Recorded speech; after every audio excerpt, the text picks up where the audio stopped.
भरतपुर में कुलदीप हत्याकांड में शामिल आदित्य को पुलिस ने हथियार के साथ गिरफ्तार कर लिया। एक धर्मगुरु ने आदित्य को हथियार दिए थे। पुलिस ने धर्मगुरु को भी गिरफ्तार कर लिया है।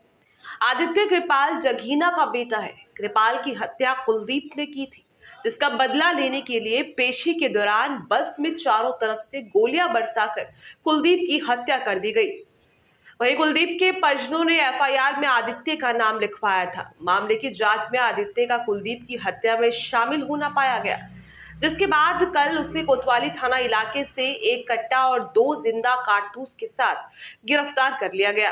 एसपी मृदुल कछावा ने बताया कि कल देर शाम सूचना मिली थी कि कुलदीप हत्याकांड का नामजद आरोपी आदित्य कोतवाली थाना इलाके रेलवे स्टेशन के पास खड़ा है, जिसके पास एक अवैध हथियार है।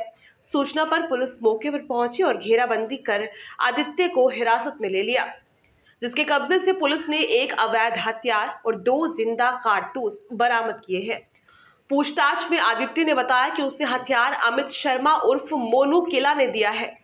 पुलिस ने अमित शर्मा के ठिकाने पर दबिश दी तो अमित शर्मा के पास से अवैध कारतूस बरामद किए गए, जिसका मामला थाना कोतवाली पर दर्ज किया गया है। आदित्य कुलदीप जगीना हत्याकांड में भी शामिल था।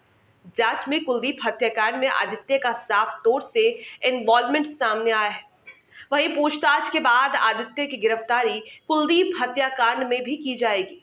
बता दें, अजमेर जेल से सूचना मिली है कि इनकी गैंग में भी 2 फाड़ हो गए हैं। आपस में मनमुटाव और लड़ाई झगड़े इनकी गैंग में चल रहे हैं। आदित्य अपना दबदबा भरतपुर में कायम रखने के लिए किसी वारदात को अंजाम देने की फिराक में था। कुछ लोगों को इन्होंने चिन्हित किया था। उन लोगों पर यह फायरिंग कर अपना दबदबा बनाना चाहते थे। 12 जुलाई को पेशी पर लाते समय कुलदीप की हत्या कर दी गई। कुलदीप को पुलिस सुरक्षा में पेशी पर लाया जा रहा था।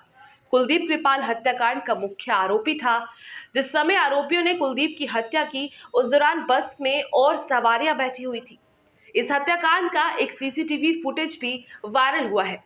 सीसीटीवी के जरिए ही हत्या में शामिल आरोपियों की पहचान हो पाई थी, जिसके बाद पुलिस ने अभी तक 13 आरोपियों को गिरफ्तार कर लिया है।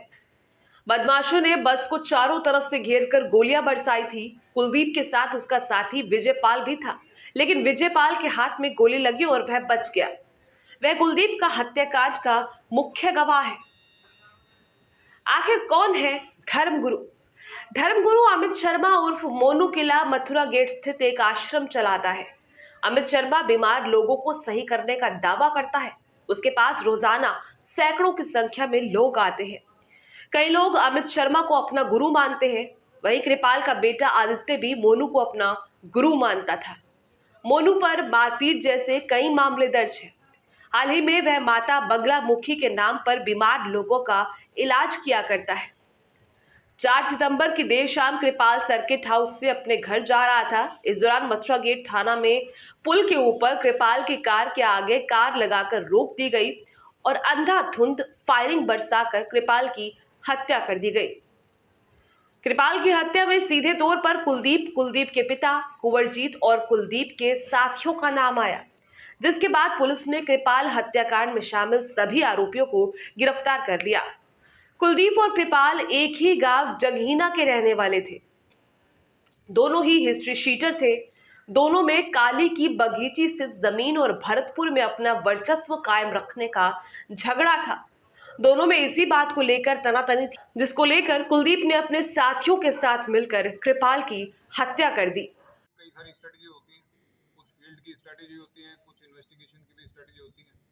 कभी कभार पकड़ को और मजबूत करने के लिए पकड़ को थोड़ा सा ढीला छोड़ना पड़ता है। ये पुलिस इन्वेस्टिगेशन की स्ट्रेटजी है और डेफिनेटली इसमें कुलदीप जगीना मर्डर केस में इसका क्लियर रोल है। इन्वेस्टिगेशन में ये चीज़ें सामने आई हैं और इस प्रकरण में भी इसकी गिरफ्तारी पुलिस द्वारा सुनिश्चित की जाएगी। अमित शर्मा और मोनू से की गई है। उसमें उन्होंने अपने एक चेले से ये हथियार प्राप्त होना बताया है, जो कि मथुरा का रहने वाला है। पुलिस वर्तमान में उस पर फर्दर इन्वेस्टिगेशन इंटरोगेशन कर रही है और जिस भी व्यक्ति से ये हथियार प्राप्त हुए हैं, पूरी चेन लॉजिकल एंड तक पुलिस जाएगी और सभी को इसमें मुलजिम बनाएगी। और आपराधिक आसूचना का संकलन करने पे कुछ तथ्य जो पुलिस के सामने आए हैं, इन लोगों द्वारा अपना दबदबा जिला भरतपुर में कायम रखने के लिए किसी अन्य वारदात को अंजाम दिया जाना संभावित था। कुछ लोगों का चिन्हीकरण जिला भरतपुर में इन लोगों द्वारा किया गया था, जिन पर फायरिंग अथवा हत्या का प्रयास जैसी वारदात को घटना को अंजाम दे करके जिला भरतपुर में अपना दबदबा बना रखना चाहते थे।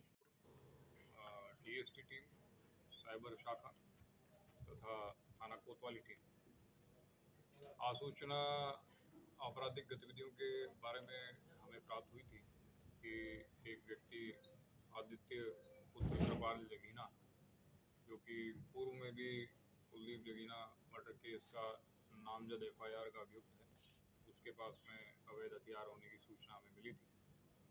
इस सूचना को वेरीफाई करने के बाद में और इन्हें पुलिस द्वारा हिरासत में लिया गया। इसके कब्जे से एक अवैध हथियार जो है पुलिस द्वारा बरामद किया गया। प्राथमिक पूछताछ पुलिस द्वारा जब की गई थी, ये अवैध हथियार कहाँ से प्राप्त किया गया, कहाँ से खरीदा गया, इस बाबत अगर जब पूछताछ की गई तो आदित्य जगीना जो है उसके द्वारा बताया गया कि एक व्यक्ति अमित शर्मा उर्फ मोनू, उसके द्वारा ये हथियार उसे उपलब्ध करवाया गया है। तत्काल ही पुलिस टीम द्वारा इसके ठिकाने पर भी जब दबिश दी गई तो इनके कब्जे से भी अवैध कारतूस 315 बोर के पुलिस द्वारा बरामद किए गए। इस संबंध में प्रकरण थाना कोतवाली जिला भरतपुर पर पंजीबद्ध किया गया है धारा 3/25/6 आर्म्स एक्ट में, और वर्तमान में ये अनुसंधानाधीन है। साथ ही साथ आपराधिक आसूचना आदित्य जगीना के कुलदीप जगीना मर्डर केस में शामिल होने की और एक्टिव रोल की, इस संदर्भ में भी पुलिस को प्राप्त हुई है। और जो इन्वेस्टिगेशन कुलदीप जगीना मर्डर केस का है, उसे भी फर्दर इन्वेस्टिगेट सीओ भुसावर द्वारा किया जा रहा है, जिसमें भी आदित्य जगीना का क्लियर रोल उसमें सामने आया है। बाद इन्वेस्टिगेशन और फर्दर पूछताछ के आदित्य जगीना की गिरफ्तारी कुलदीप जगीना मर्डर केस में भी पुलिस द्वारा की जाएगी। अन्य आसूचना जो अजमेर जेल से हमें प्राप्त हुई है, तो इनकी गैंग में भी दो फाड़ हो गया है। आपस में मनमुटाव, लड़ाई झगड़े इन